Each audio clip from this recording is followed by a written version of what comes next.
They introduced a new performance policy, so my manager started writing up the entire team, including himself. Hello and welcome back to the Karma Stories podcast. I'm Rob, and I hope you are having a wonderful day today.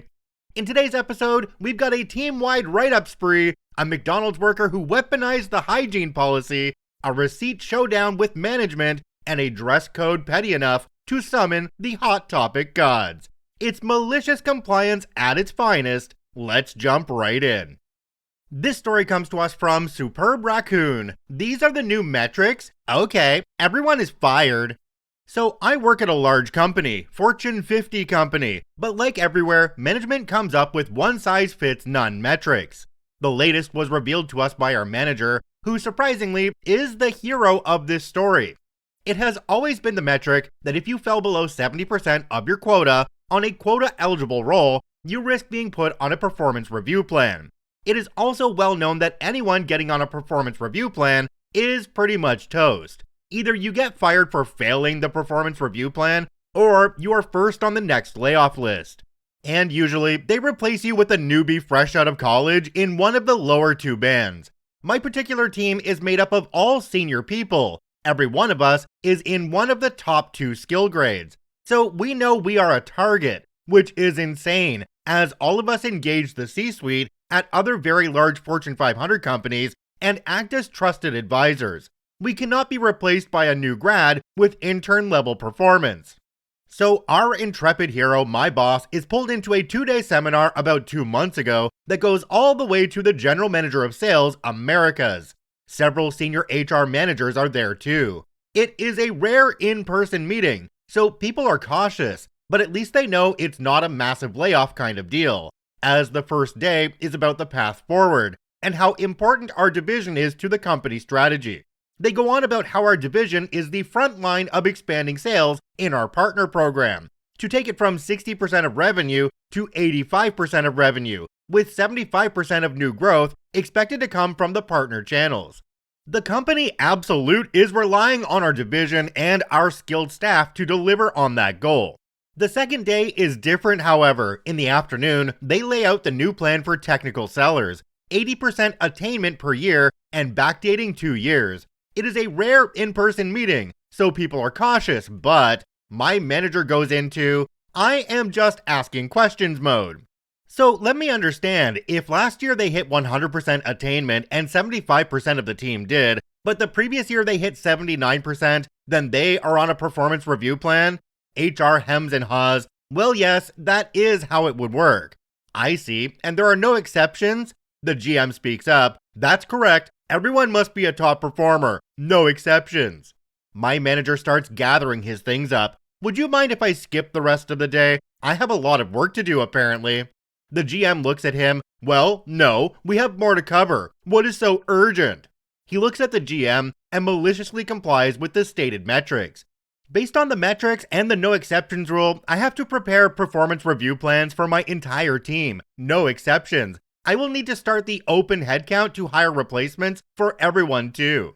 The GM looks confused, attempting to digest this new information. Most of the rest of the managers stick their hands up. We need to go too. We need to write up performance review plans for all our people too, and submit open headcounts. A quick count shows that 80% of our division would be on a performance review plan. Given the failure rate, that means about 70% of the team will be fired, 10% will be laid off, and 20% will remain. For the growth strategy of the company, the tip of the spear in partner sales. My boss points out that retention of personnel and reduced turnover is part of the roll-up objectives, as well as attainment of his reports. That means he will be performance review planned, as will his manager and her manager, all the way up the chain. No exceptions. The meeting wraps up after the discussion dies down, and the GM says they are not implementing this now, but in a few months. In those 2 months, there are more online meetings, questions asked, more data pulled from the HR systems, meetings with HR and legal, who is now very interested in this plan of theirs, culminating in a meeting this last Monday where the revised plan is revealed. A new exceptions plan has been put in place, at the insistence of the legal department. Gone is the informal, put together a package to be evaluated for an optional exception for your employee. Now, there is a set of formal exceptions that cover a number of categories. Legal ones, like taking family leave or medical short-term disability in the last 3, and functional ones, like having been moved between departments or job titles, or having a non-quota designation in the last 2 years. If the quota plan changed significantly or had a metric with no previous history to set the target, there is 10 or 12 categories depending on if you count the overlaps. An exception resets the timer to the next calendar year. So if someone qualifies in January, they are off the hook until next January. Turns out everyone in the division now qualifies for one or more of those exceptions. Imagine that. Epilogue. Turns out HR did not do an analysis of how many people would be impacted in our division, as the numbers were done worldwide, over 100,000 employees with quota, not by department. Their number said 11% of us would end up on performance review plans. Let's not get into how they're trying to reduce headcount by driving people into leaving or retiring early. Also, when legal found out they were backdating the requirement, they went ballistic. Legal also went spare when they saw no exceptions for federally protected leave like family or medical disability. Gotta love my boss, he looks out for us, often by maliciously complying with stupid requirements. Jumping down to the comments on this one, we have one from a user called Really Can't Not. It says, yeah, when legal pokes their head in and says, what you doing? Things have gone awry. Another commenter down below called Grumbly Old Man said, coming up with new standards and new KPIs? Sure, whatever. But it should be illegal to backdate new requirements to a period before they existed. Trying to hold people accountable to a standard that didn't exist when the work was being done is just stupid. Yeah, once legal starts poking around, I think the fun is officially over. That's the moment that leadership realizes, oh wait, what I'm doing has consequences. It is wild how out of touch some of these execs can be with the actual day-to-day reality of the teams they rely on. This was a kind of rare story though, where the manager actually took one for the team and made sure that they weren't all going to be penalized because of a stupid rule coming in. Speaking of bizarre rules, this next one takes us to a place where petty bureaucracy meets downright strange company policies. And let's just say, things are about to get a little greasy. This story comes to us from ManyMud8194, McDonald. I was working at a McDonald's in France 14 years ago. They made me feel constantly harassed by all their rules, but the thing is, they wouldn't even follow them themselves. Every 30 minutes, you were required to clean your hands. Everyone had to do it. It was posted right on the walls. Even the managers were supposed to comply. But the managers, they never did it. So I'd stand right in front of their office and ask, when are you going to clean your hands? And as long as they didn't do it, I wouldn't work. I told them I wasn't going to touch anything in a dirty environment, especially when the rule clearly applied to everyone, including them. They started losing their minds because I did this with everything. Cheese left out longer than allowed, straight in the trash. They tried to dig it back out themselves. Same with salad, same with anything. One time, the freezer malfunctioned and wasn't freezing anymore. The temperature was in the positives. So I took the whole pack of meat, probably 200 or 300 patties, and dumped it straight into the big outdoor trash bin. And yep, they went to retrieve it. That day, I told them to either send me home, or I'd sit in the corner doing nothing. I refused to cook that meat and risk making someone seriously sick. I know I might have been overreacting, but honestly, they deserved every bit of it. In the end, the owner practically begged me to leave, but I didn't. I waited until I found a better job first. In France, it's expensive to fire someone without a legitimate reason, and I was just following their own rules. It was them who didn't want to follow them, just because they thought they were too strict. Jumping down to the comments on this one, we have one from a user who is appropriately named Choice Food. Why didn't you report them to the health inspector? They would have shut the place down.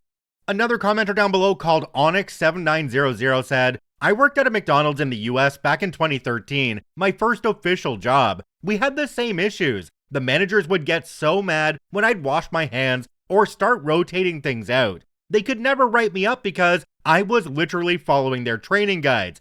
but they really acted like the food waste and the cost of keeping things clean was coming directly out of their pockets. OP responded to this and said, yeah, because they got bonuses based on that. The boss, not the owner, was actually voted every year as the top manager in the province for having the least food waste, and he got a nice bonus for it. To be fair, he was pretty honest about that part. Honestly, the health inspector showing up would have been game over for that place, and it's wild how common this kind of thing is, even in different countries. Some managers act like hygiene is a personal insult, or it's a personal insult just to get them off of their chair in the manager's office.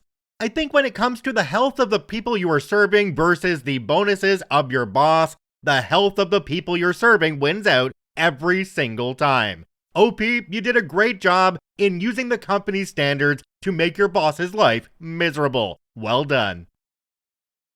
Alright, this next one is short, sweet, and painfully relatable for anyone who's ever had a boss who just insists they're always right, even when they're very, very wrong.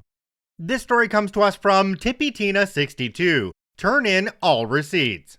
In a previous job, we had two methods of purchasing, a credit card or a program called SAP. For credit card purchases, you had to turn in receipts once a month with a reconciled expense report. For the SAP program, you turned in receipts as received to be filed by our secretary. I worked a 7 days on, 7 days off schedule, and on returning to work, I was admonished by my boss for not turning in receipts as soon as I received them. I reminded boss that I only make credit card purchases and those receipts get turned in monthly, not immediately. My boss told me I was wrong. We always turned in receipts immediately. Okay, whatever. I kept doing what I knew to be right. We had this discussion at least 3 times over the course of 6 weeks. I even asked a coworker at one point, and he agreed that I am right and boss is wrong. So I started making a copy of receipts when I got them and turned in the originals. Because the secretary worked at different locations, I rarely saw her. But when she got the first receipt, she put a note on it telling me you should not turn this in, it goes on an expense report.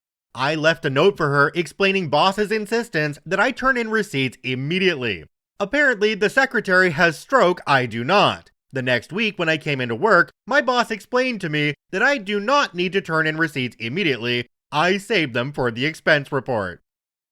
Jumping down to the comments on this one, we have one from a user called Beaker90. It says, when your boss explained to you that the receipts get turned in with the expense report, did you say, yes, I know?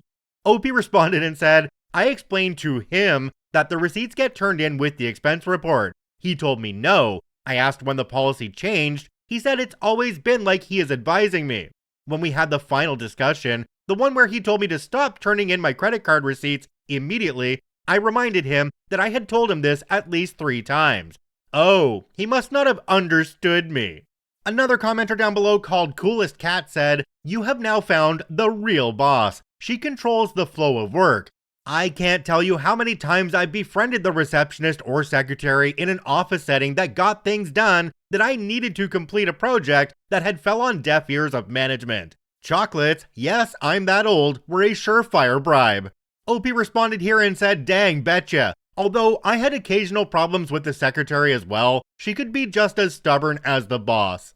Ah yes, that moment when someone finally repeats back your own words to you like it's a revelation. Kinda painful, but there really is nothing like a boss explaining the thing you already told them multiple times and making it sound like it was their idea. Also, just a quick shout out to all the office secretaries of the world who really do run these big businesses. You guys are awesome. Keep doing what you do. Alright, so we've dealt with bad metrics, greasy managers, and receipt confusion, but now it's time for one of my favorite kinds of compliance, the dress code takedown. This next story is what happens when a manager tries to weaponize something as petty as pants color, and ends up getting absolutely outstyled. This story comes to us from Tap Your Ride and is titled Black Pants. I was a pharmacist at a Safeway in Arizona, and my boss was a malignant narcissist like textbook case. I enjoyed talking to customers and answering questions, which she hated as it was something she couldn't control. She was a fanatic about small things, like putting covers over the computer keyboards every night when closing. Pharmacist positions in that town were scarce, and I couldn't afford to quit, so I obeyed her weird directives and didn't say anything. When the regional manager came to town, they'd go out for lunch for hours and gossip. I grew tired of her intense and constant supervision, but there wasn't much I can do. She was desperate to find something about my work she could criticize. One day, I arrived to my shift and she looked at me closely, then announced that my pants weren't black enough and proceeded to write me up. The dress code was black pants or skirt, black shoes, and white coat. I went out after work and bought a couple pairs of black Dickies work pants, about 3 sizes too big, and a chain belt from Hot Topic, as well as some goth jewelry, lots of skulls and stuff. Also some Doc Martens, effectively becoming a goth girl in my mid-40s. I figured out the makeup with the help of a neighbor's kid. Next shift, I showed up and she was speechless, but there wasn't a darn thing she could do. Nothing in the dress code said I couldn't wear that. The RM showed up and they took a really long lunch, but couldn't figure out a way to write me up again.